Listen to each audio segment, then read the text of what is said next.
Welcome back. Well, layoffs seem to be slamming big tech. HP is now planning to cut 4,000 to 6,000 jobs globally over the next 3 years. Google reportedly preparing to lay off 10,000, quote, poor performing employees. Joining me right now to assess the field within tech is Evercore ISI Senior Managing Director, Head of Internet Research, and Nothing But Net author, Mark Mahaney. Mark, it's great to see you this morning. Thanks very much for being here. Good morning, Maria. Well, you've been covering this industry for so long, one of the top-ranked analysts everywhere. I want to get your take on the assessment of big tech today, particularly the internet space. Why are we seeing so many job cuts right now, and how would you assess the growth story today? So I think there's two reasons, Maria, behind the job cuts. First is that a good number of these companies over-extrapolated from COVID trends.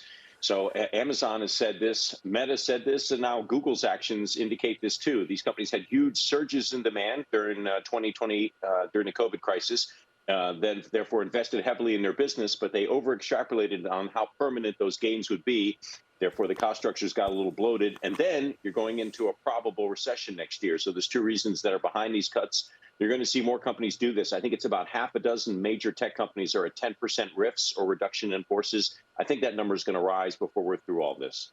Well, Mark, is the growth story still in place for these internet names? As one analyst, Dan Niles, calls them the generals. I'm talking about the leadership of the internet. I remember covering this with you, talking with you so many times during the really infancy of the internet when Google was going public and Amazon was going public. There was a long runway that we saw for these companies. What do you see today in terms of the legs to the stool, if you will? Where is the growth within tech today? Well, I think the growth especially for the generals, Microsoft, Apple, Google, Amazon, and maybe Meta, I think their growth runway is shorter. I think we have to all acknowledge that. Go back to the great financial crisis. That year, Google generated about $22 billion in revenue. This year, it's slated to do about $220 billion in revenue. That's 10x bigger than it was back then. So, of course, it's more macro impacted than it was back then. Worst case in the great financial crisis, Google only grew 3% year over year.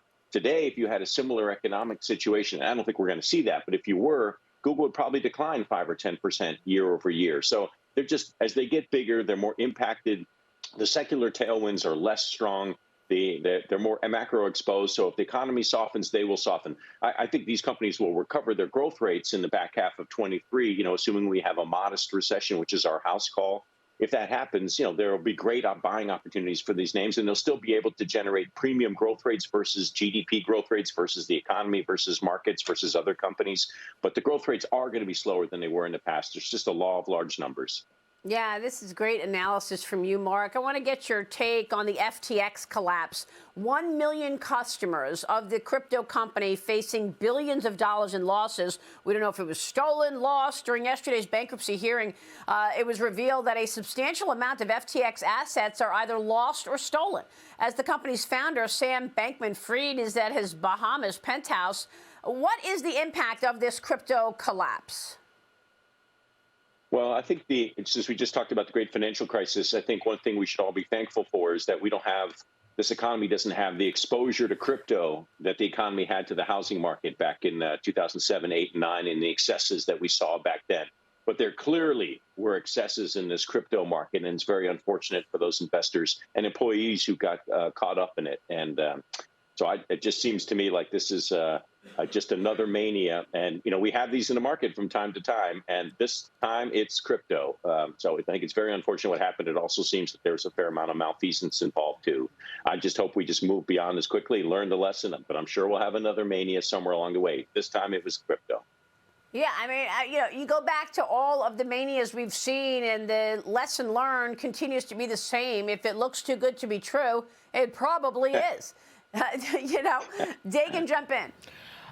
Mark, but that's the point, is that everybody bought into this mania. And I've said all along, it was people gambling on digital Beanie Babies and trying to act like that they were investing in technology when that was not the case.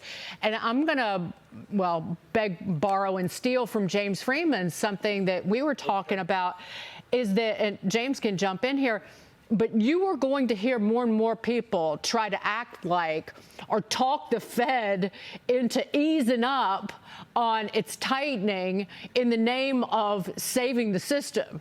And be careful about people talking about this being systemic risk and contagion, because that's really what they want, is the Fed to back off in the name of, rescuing firms and people.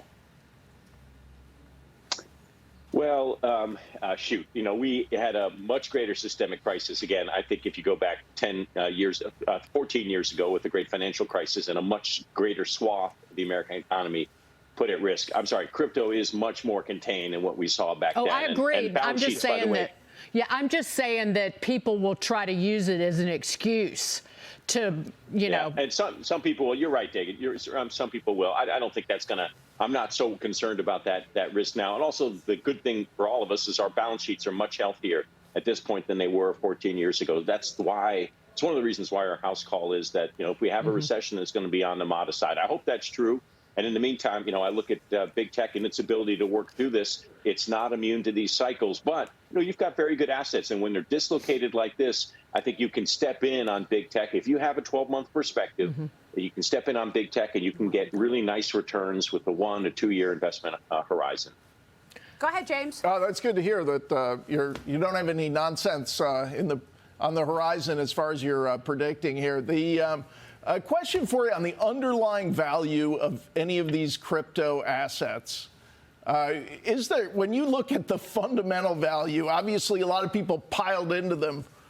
What do you see? What is the there? Well, you're talking to a natural skeptic on crypto from the beginning. So for a long period of time, I was dead wrong on it, and maybe I still am, but.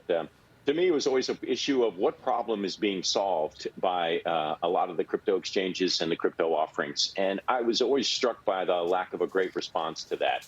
There are a series of other values, stored values, offerings out there, ways for payments, facilitating payments and interactions, commerce, et cetera. And didn't strike me in any of them. There were always room for modest improvements, but none of them really seemed broken.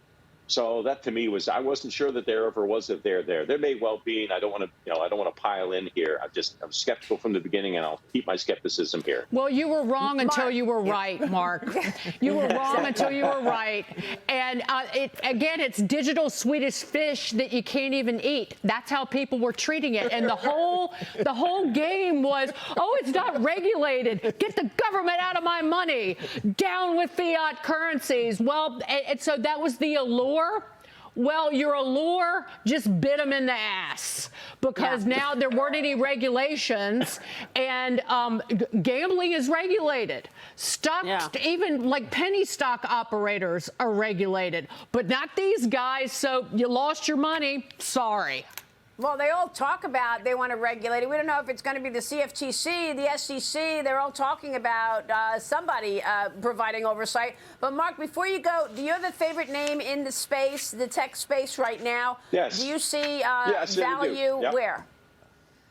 Right here, I want just one idea, Netflix. So look, if we go into recession, you want a company that's got somewhat of a sticky revenue base, a company that doesn't have a big bloated cost structure that doesn't need to cut 10% because they didn't overbuild during the COVID crisis, and a company with a new product offering. I think that's Netflix. I think this new advertising offering at $6.99, I think it's a game changer for the company. They needed a game changer. They were too slow to adopt to it, but that's the past. The next move on Netflix is something that's going to, this is rare in business history. They're cutting their prices from $9.99 to $6.99 for the basic offering, but they can generate more revenue per user because of advertising. It's rare you can do that. So I just think it's a big win for the company. It's not in estimates and it's not in the stock price. It's our number one pick.